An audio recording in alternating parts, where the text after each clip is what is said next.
Thank you. Hey, everyone. Good evening. Come on, a little more. Good evening. You know, we need a little energy here. I've just been in Washington all week. I need a little kick. So thank you so much for having me. Andrew, excellent job. Thank you. I love your talk about hard work. I know all of you work hard to get here and to be here. So, yes, sir. You're my mic. Yeah, got it. One of the things you got to, if you go to the restroom, always shut your mic off. So that's nice. Thank you so much. And I do want to thank the provost for having me. Very grateful. I don't know if the provost is still here, but we just had a great talk. I know the president, there's the provost in the back. I know the president, he's a great man. It was so kind of him to invite me. And to Ben, thank you so much, Professor, for having me and for what you're doing here. It's incredibly exciting. It really, it's phenomenal what you've built, what you're all building. I can't believe, I read a bunch. It's 100 years, so happy 100th birthday. I hope none of you were here at the beginning. When I was looking at just how much is going on in this campus and how much growth is happening here, I'm sure you know it wasn't easy for you to get here, but you could feel the excitement going on this campus and what's going on for the future of the school. And as a Jersey guy, it makes me very proud. So great job. Thank you to all the professors and everyone who's involved in making this place happen every day. And to the students, thank you so much for having me. Ben, I don't know if you know this, Ben is from my district, Professor, right? You can admit it's all these Eagles fans here. From my district in northern New Jersey. So those of you who don't know about the Jersey map, I'm from toward the top. GW Bridge. Anyone know the George Washington Bridge? Anyone been over it? That's my district, right? When you come in, Shangri-La, my district. It's Fort Lee. So I grew up a Giants fan. I got it, so you can hiss and boo at me. I've got two kids, Ellie and Ben, 14 and 11. The family issue is at the end of the week, I got to get home and I want to kiss them goodnight. It's like so I got to get home in time before they go to bed. So if I rush, I'll be there in time to see them. And part of the hardest part of going to Washington every week, frankly, is being away from your family. And I usually go Monday to Thursday. So I'm on my way back this week, which is great. You heard that I spent time at Microsoft, and I also spent time at Ford Motor Company. I grew up in Essex County, New Jersey. Anybody from Essex County? Nice. Okay. Nice. You count two. Got it. So I grew up in Essex County, moved to Bergen County, and then I decided to run for office when I moved back home, and the person who represented my district and where I was living came out and said that gay people shouldn't be able to run for Congress. So, I had some strong feelings on that and decided to run against him. We obviously won in a district that had been historically Republican, so I won as a Democrat in a district that had been for 80 years Republican. So it was a tough fight, but we won. But I got to Washington, and you talked about the Problem Solvers Caucus, and one of the things that bothered me most, and probably bothers you too, about Washington is all the screaming and the yelling and the tweeting nasty things and the fighting.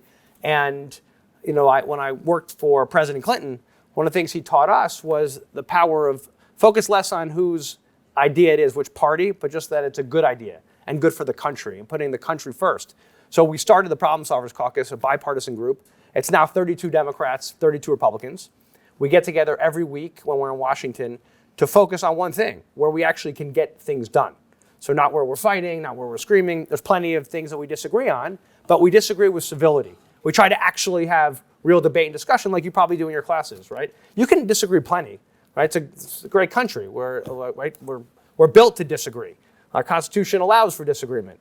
But the idea is how you disagree, right? And with civility and having good debate and discussions and not screaming and yelling at each other. We just figure out how we're going to get things done. How do we get to yes, which is, I know, seems kind of shocking these days, but it's really principally what I believe in. And as a result, we've been able to get a ton of stuff done. Everything from the infrastructure bill, which I helped write and pass, which helps with mass transit and fixing our roads and our bridges and our rails and Jersey Transit and electric vehicle infrastructure and water infrastructure, to the PACT Act, which we were just talking about to help our veterans, to the CHIPS Act, CHIPS and Science Act, which is all about building semiconductors again in the United States of America, and as the second fastest growing research university in the country. Did I get that right, Provost?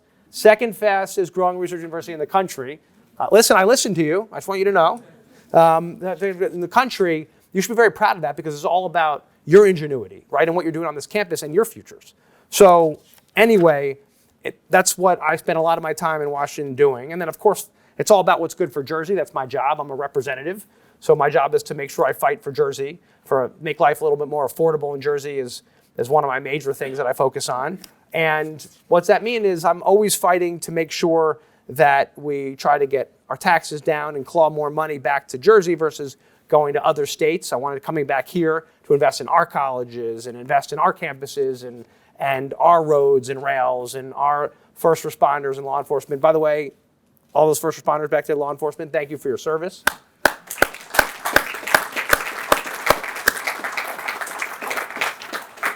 And a big thing for me is making sure also that we fight to protect our Jersey values and stand up for people. Last night in Congress, we passed out of the House legislation to help invest in child care. So we call the child tax credit, to make sure we did more so we can help people pay for everything from child care to food for their kids, for hard-to-pressed families, and for diapers, and all the things, the cost of raising children. And we also included in there resources to help Jersey businesses for research and development, which helps create more jobs. Because for me, I want to make sure, and so how many of you from Jersey? A lot of Jersey people, right? I love that. By the way, I don't get to say that in enough rooms and people actually say yes. But for me, I want to make sure that when you graduate, you actually stay here, right? And raise your family here. And frankly, when you retire, which I know is a while off, not for everyone, a while off, I want you to stay here and not move somewhere else, right? But we got to make life more affordable, and that at the core means we got to get more money, federal money or tax dollars back to Jersey. We got to fight for lower taxes. I'll talk about it if Ben wants, the state and local tax deduction called SALT to make the deduction, claw back more of our dollars here, and so people can deduct what they pay in federal taxes before they actually have to pay their state, so you don't get taxed twice on the same income. And then, of course, we got to get more jobs here, right? And the key thing is economic growth. The more jobs we get, the more jobs for you, the more you'll stay here, and I want you to stay here, right? So we got to make things like property taxes more affordable, but also we got to make sure we get more jobs. The more jobs we have here, the more tax dollars we have here, the more revenue, and then that means the more we can do for people that we care about, live up to our values as a state, whether that's helping kids who are hungry, whether that's fixing our infrastructure, whether that's helping families with child care. For me, it's all about making sure that we have that economic growth so we can grow as a state. If you look recently, and I'll make this last point, we'll get to Ben. If you look recently and look at Pennsylvania and Massachusetts and Connecticut, some of our neighbors, what they're doing is actually lowering, in the last years, have lowered their tax rates, both individual rates and corporate rates, tax rates. And what they've done is actually had a lot of economic growth as a result. They're fighting to bring more jobs into their state. And I think they've gotten more economic growth out of it, and the more economic growth, the more they can do for folks. That, to me, is a great formula, and we've got to do more of it in Jersey, in my opinion. And we got to invest in things like job training, so to make sure we have all the jobs for the future, and make sure that our hardworking men and women of labor have what they need. And if you look at the formula, given how great our state is, because I love Jersey, and if you don't love Jersey, I'm sorry. I love Jersey. And does anybody not love Jersey? Trick question. Oh, come on. But basically, we got 99% in this room that love Jersey and appreciate how much we got going for us. Besides amazing schools like this one, right? We've got beaches, and we've got lakes, and we've got great pizza and bagels and Springsteen, right? And those of you who appreciate a good natural resource like Springsteen. Exactly. So we got a lot going for us, right? The question is, how do we make sure we keep you here so that, because you're the future, right? Like, you're tomorrow. So we got to make sure we invest in you today and make sure you stay here. If you leave, it upsets me. I want you giving back in this state and being part of this state because you're getting trained so well by the best. And so now we got to keep you here and make sure we have economic growth here because that, to me, is about our future. right? And that's how we fight. We protect our values, whether it's fighting for gun safety legislation, which I've been part of and helping pass, right? Whatever you're talking about, what I believe lives up to our values and your values, we got to protect the things we all care about. And that's how we have a strong future. That's how we make sure the Giants and the Yankees win. And that's how two people, that's pretty good. And we make sure that our best days are ahead. Because that's why I'm in Congress, right? To make sure that we invest in you so that we have a strong future ahead of us in the greatest country in the world. We're very lucky to live here. Like beyond lucky to live in this country.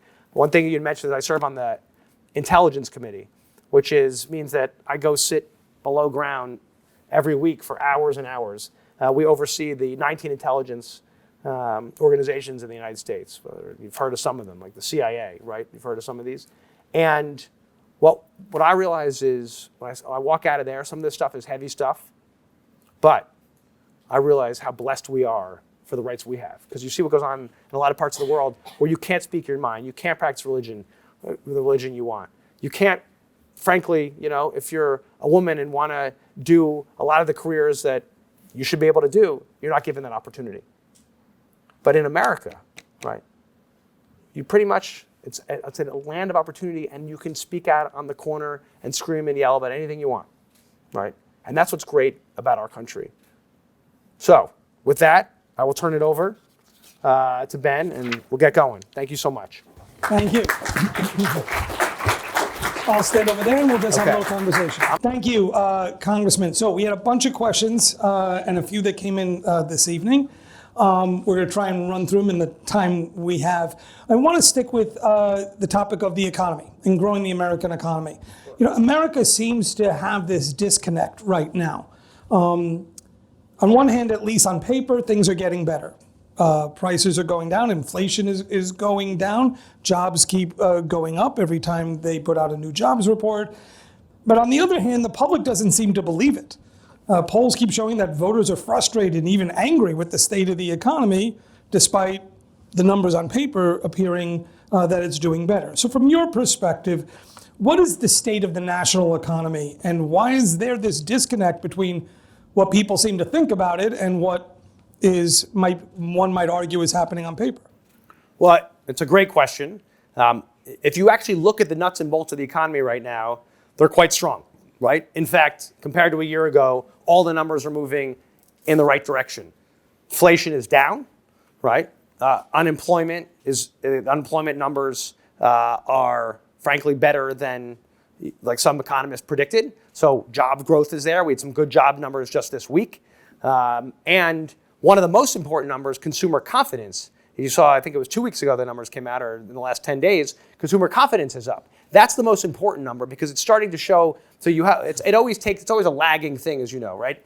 Things start to get better, but people remember the last 6 months before. So it takes time to get into the system.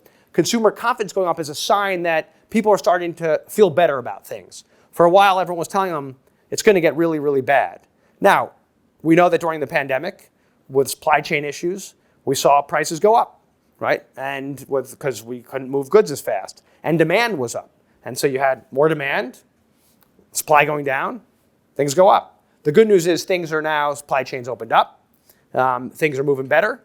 And nobody would have predicted that, frankly, we would have turned the corner as fast as we have. Now we got to get interest rates down. And get those numbers back down. I don't think they'll be where they were before, but I think the idea will be that you'll have lower rates, and I think that's a good thing too. So the bottom line is, I'm actually very optimistic about our economy. And if you look at even things like the price of eggs, back down, right? You're seeing a lot of the indicators moving in the right direction, and I think in that 6 months from now, you're going to see I'm hoping, if they continue in this direction, a much more positive perception of how things are. You mentioned the SALT deduction. And so one of the changes, just to go through this with the audience, one of the changes in tax law that was made in the last administration was that people are no longer able to deduct their state and local taxes, SALT, S-A-L-T, from their federal income tax. Now, in a state like New Jersey, where we have on average the highest property taxes in the nation, this kind of federal deduction can have a serious negative effect on a lot of families, from Mawa down to Cape May. So people who oppose the deduction and were happy to see it go away usually argue two things. First, they say that the SALT deduction was simply a giveaway to the wealthy who had big homes. And so they paid a lot in taxes, and if you're going to give them a deduction, you're just helping wealthy people. The second thing that they argued is that the SALT deduction was an incentive for states, like New Jersey, they said, to tax too much and spend too much.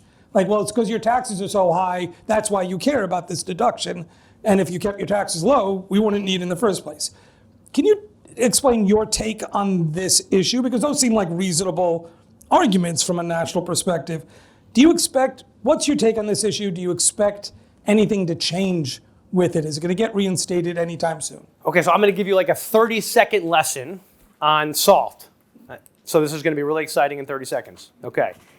It used to be, before 2017, when you paid your state taxes and your property taxes and your state income taxes, you got to deduct those before you paid your federal taxes, right? You deduct them off. So that way you didn't actually pay twice on the same income, right? You're paying, if you have $10, you have to pay your same state and federal on the same $10, you're getting taxed twice on the same income.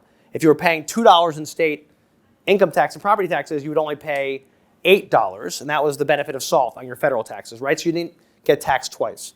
100 plus years, everyone realized that was a great idea. Why would you get taxed twice on the same income?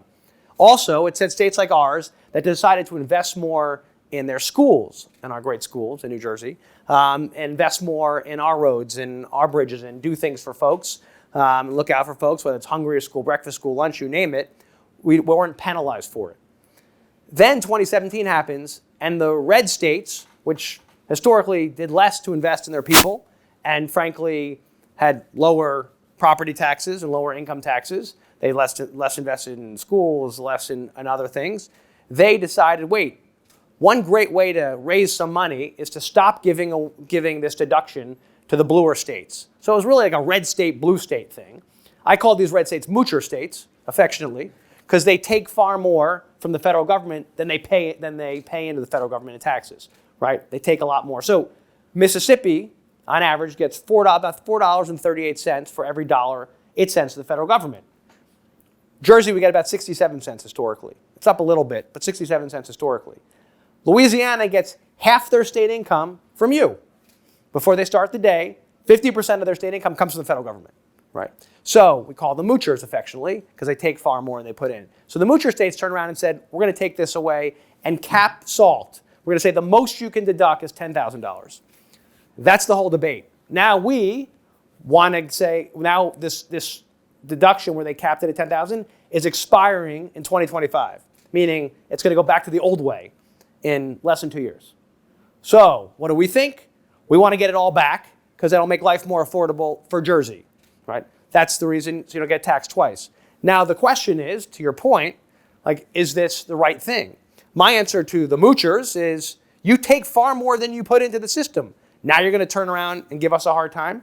The median property tax in Bergen County, where I live, is $15,000, a little more than $15,000. In Mississippi, it's about $550 a year. So you see the huge differences. So for our people who live in our districts in New Jersey, pay far more. We invest more in our state. And that's really the whole debate and argument right there. And we're literally debating this issue right now because next week, SALT, giving it back for making some changes to SALT, will come up next week in Congress, and we're going to debate these issues. So it's a very timely question. I was just on a call about it as I was driving in, talking about this very topic. And so just because we're for lower taxes, you want your SALT back. Let's jump into civility in politics because it's been something that you've obviously been involved with. And I wanted to ask this larger 10,000-foot question here. Why has civility seemed to disappear from, like, why do we end up in this way, and how can we restore it? Man, that is a huge question, Professor. So first, if anybody has ever watched like a medical show on TV, and it always seems like They rush in, there's a gunshot wound, someone runs in, there's people running around like crazy. You think, I've asked my friends who are docs and work in emergency rooms, I'm like, is it like on TV, right? People running around, there's always a major crisis. They're like once a month, right? Mostly people are coming in for stitches and a broken arm, right? It's not like that every day. The same thing's like politics. Cable TV and social media want to show you one thing because they want you to tune in and watch. They have to show you the car crash, right? That is like the exciting part. My 11-year-old, when we go to Devils games, game, and within the first few minutes, he turns to me and goes, "Dad, when are they going to fight? Like, when's the fight?" I'm like, "Ben, you've been here 2 minutes. What are you talking about?" And that's the entertaining part people want to see, right? Like the action. And the truth is, we do a ton of stuff every week in a bipartisan way. And the truth is, a lot of us talk to each other and do debate civility. The stuff that gets the most attention that you see on TV is the fight. So I'll just say that because I want to course correct. It's not as bad as it is seen on TV. Now, the problem is, for what I do, bipartisanship, there's less of a market for it than there used to be, in the sense that there's so much outside money that's come into politics that and the districts have been redrawn, congressional districts, in such a way that these districts are much more partisan than they used to be. They used to, so my district, which might be 3 or 4% more Democrat than Republican, that's very rare. There's only probably 40 of us out of 435 districts in the country. Most districts are like 70% Democrat or 70% Republican. So what ends up happening is the members of Congress play to their base voters, because that's who votes for them in the elections, and they have to say more extreme things. And then they get more attention for saying more extreme things, and more media attention for saying more extreme things, and then it's a self-fulfilling prophecy, right? So how do we break this cycle? I think all of you say, I don't know, I kind of had enough of this.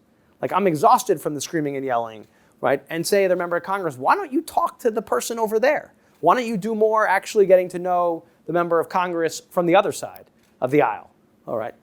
Every time I go on the House floor, I walk to the other side of the aisle. The Democrats sit on one side, Republicans sit on one side, just to go talk to somebody and build relationships. Because it's very hard to work and write legislation together, which I do all the time. I was last Congress, the most bipartisan Democrat in terms of sponsoring legislation on the other side in the entire House. But that's just because I sit down and work with the other side and talk to them and try to figure out how to get legislation done. Because that's my job. My job is not to tweet nasty things. It's to actually legislate for Jersey and fight for us. I want to jump in, especially because we're sitting here at a university, just talk a little bit about higher education costs. And one of the ways the Biden administration has been trying to reduce the burden of higher education costs is through eliminating student debt. This has proven controversial. It has sparked significant litigation, and it affects nearly 400,000 college students in New Jersey. So from the federal government perspective, is this the best way to reduce the burdens of paying for college? And what other ways might be viable alternatives that could actually pass? So you all know that college is expensive. Now, the good news is here, based on what the provost told me, compared to some of the private universities, this is much better priced than other places, right? And I think that's a great, attractive thing for this university, and I wish more colleges, were focused on that and made that a huge priority for students. Because one of the things that drives me crazy, and probably you too, and I'm sure you have friends who've done this, who they get accepted to college and then they sign the dotted line on these loans and they leave with hundreds of thousands of dollars in debt left. My wife and I are still paying off. We have her loans left, right, for her college loans left still. And I know I'm still pretty young.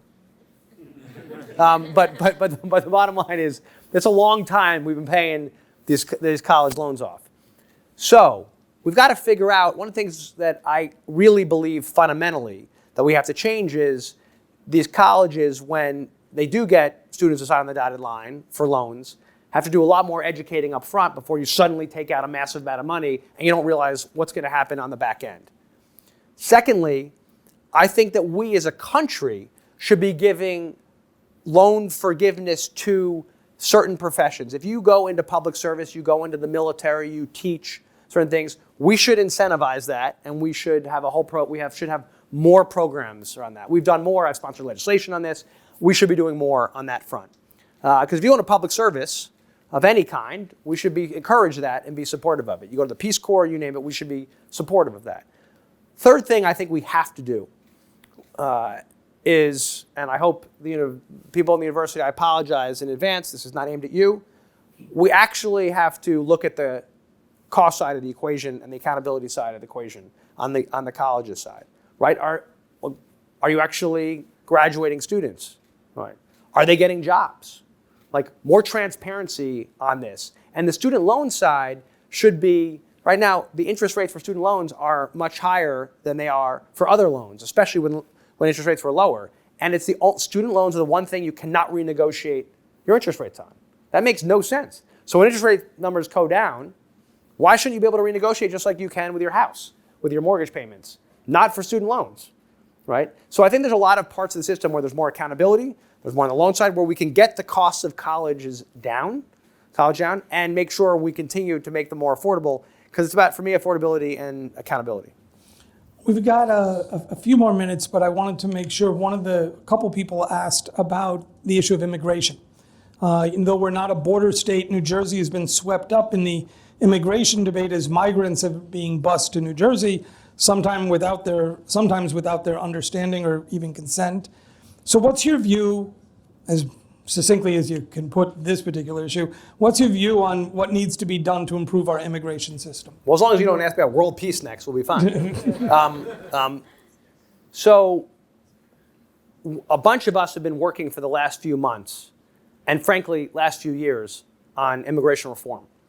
And right now, I don't know if you've read, we're considering in the Senate's considering, and some of us are working in the House to push the same idea of a package which has certain immigration reform to have tougher border security, but also more processing of asylum seekers who come into the country. Because right now the system is completely overwhelmed, as I'm sure you're reading about, and so we've got to be able to fix the actual problem and solve that problem. We've got to deal with that, and we have to. The president said it. You've got Democrats who said it, and you've got lots of Republicans who've all said the same thing. We've got to fix the actual processing system because you have a huge influx. The CBP, which is Border Patrol, is overwhelmed. The judges and prosecutors who are considering asylum applications are overwhelmed. The whole system is overwhelmed. In fact, the Secretary of Homeland Security for a couple years, whoever a bunch of the far right is beating on him right now, he's actually for years said I need help here. We need to do more. And I think we got to give it to him. One thing that's very frustrating, and you should follow this in the next couple of weeks. So this deal we're working includes certain foreign aid for Ukraine, Taiwan, and Israel, as well as the immigration package. It's a package. It's a reform package we've put together, right? Suddenly, it includes what my friends on the other side have asked for, right? Literally includes what they've asked for. In fact, they wrote most of those provisions in this deal. Now, in the last week, former President Trump has come out and said, forget it. Don't do that deal. I'd rather have this as an election issue to be able to yell at the Democrats about instead of actually solving the problem. You can go look this up. And by the way, this is not like a fake news thing. This is a real news thing. You can go look this up. You might imagine how frustrating that is to people who've been working on this for a long time, Democrats and Republicans who've been working together to solve this problem and try to really make improvements. Because we've got to live up to our values as a country, right? We're a nation of immigrants. It's what's so amazing about our country. It's what makes us who we are. It's how we've grown our economy, right? People from all over the place, in all backgrounds, all walks of life. It's an incredible thing. And we know we need to live up to our values and have border security and make sure only those who should be here are here. We've got to do both. We've proposed to do both. Watch in the next couple of weeks to see if the people who actually called for all this say they no longer want it because they'd rather use it in the presidential election as an issue to beat up us, right? And frankly, you talk about some of the things that are frustrating.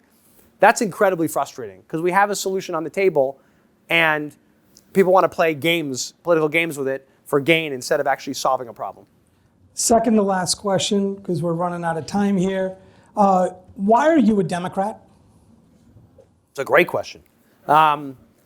it comes down to like one basic thing. I really believe in opportunity for all. And so when people make it up the ladder, there's some folks who think you should cut the ladder off so no one else can come up. And other people think you should put the ladder down so everyone can come up. And I believe that we got to fight for people and get their backs. And I believe, so that is fundamentally why I believe in, in the things I believe in. Because I love our country so much and see the opportunity, I want to make sure everyone gets a shot, right? And listen, you all are lucky because you're getting best education in the world. That's a gift, right? What you do with it, it's up to you, right? However you go do, whatever you go do with this gift, right? I'm hoping you all go on to do great things, whatever that means for what's good for you and for your families. But the bottom line is you have this opportunity. Now you got to pass it on, right? Pay it forward to make sure other people get the opportunity. And that's really what I believe in and what I fight for every day. And with that, I want to make sure that people can afford everything, right, in their lives if they want to, but also make sure and their kids get great gifts and opportunities, that people can afford their health care, right? There's certain basic things that I really believe in. And I'm a huge patriot. I really love our country. I think we've got the best people protecting us around the world. And again, I walk out of that SCIF, that secure place every week, and I see this, and I realize how lucky we are. But it takes hard work. We got to work together, right? If we don't work together, the only people who win when we don't stick together and we don't put our country ahead of partisan politics are our enemies, right? Russia and Putin, the government of China that wants to see us. The government head of China, Xi Jinping, believes our best days are behind us, not ahead of us. He thinks we can't. He's like, this democracy thing doesn't work. You have to be a dictator, have complete control. That's what they believe, right? And I know that's not the truth. There's a reason why everyone wants to come here, right? But we have, all of you, we got to step up because it's not for free. You got to fight for it every day. And so that's why I'm a Democrat, but also more importantly, why I'm doing what I'm doing. Our exit question that we ask every single person who comes and is on a stage like this, in an event like this, it's our exit question. Congressman Gottheimer. Is this like where you drop the mic? What do you mean it's your exit? You'll see. Well, you'll give the answer, then you can drop the mic. Congressman Gottheimer, what do you know now that you wish you knew when you were just starting out, when you were their age? You want me to remember that? It's a question about your perspective. No, I got it.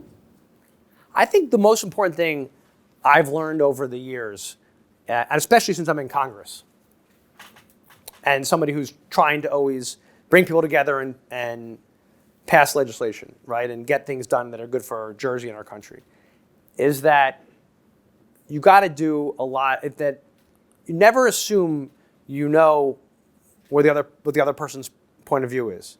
You have to really do a lot of, I call it active listening, because I found we've gotten Democrats and Republicans to come together and pass gun safety legislation twice in the Problem Solvers Caucus, right? We've been able to do things that I just didn't think we could do, issues we couldn't solve. The infrastructure bill, which is the largest infrastructure package in 100 years in our country. I'll tell you a quick story on this. I was working with a Republican senator, and we were working on the bill. We had a spreadsheet opened up, and we need some X dollars for this and Y dollars for this, and this is what we got to invest in. And so we're sitting down next to each other. We both have our computers opened up. He's from Louisiana. And he said, we need resources to cap wells. And I said, you want people in Jersey to pay to cap a well? I don't even know what that is, first of all. He said, it's very important we cap wells, oil wells. And I said, well, I don't know about that. And he goes, why? You want me to pay for a tunnel between New York and New Jersey, a train tunnel? And I was like, okay, cap the wells, right? And my point of that story is you have to really, when we talk about things like gun safety, like the language we use when we have these negotiations is really important. And I sometimes made the mistake of assuming what the other person, I read in the newspaper that really what the Republican cares about that I'm working with is X. And you realize you can actually get to a deal. We're not that far apart when you talk to each other. Oh, What you really care about is why. Oh, I could probably do Y. And then you can actually get a deal done. And I think so the most important thing I'd say to you is when you talk to each other, really take a minute to pause and listen to what the other person is saying. Because you might be surprised. It's not actually what you presume they think, right? Don't put everyone in like their categories. Say, oh yeah, that's what I presume that person thinks. That's the number one thing I think I've learned in this process, and it's helped us get a ton of deals done because of it.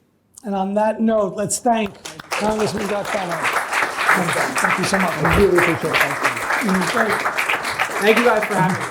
I want to thank everyone. I want to thank all of you for coming out tonight. It was wonderful to see such a big crowd. We are going to have, as you can see in your program, we got a whole bunch of stuff coming up. And so we hope you will join us for other speakers as we move forward. Until then, everybody, safe travels home. Thank you so much. Thank you so much, everyone. God bless. Good night.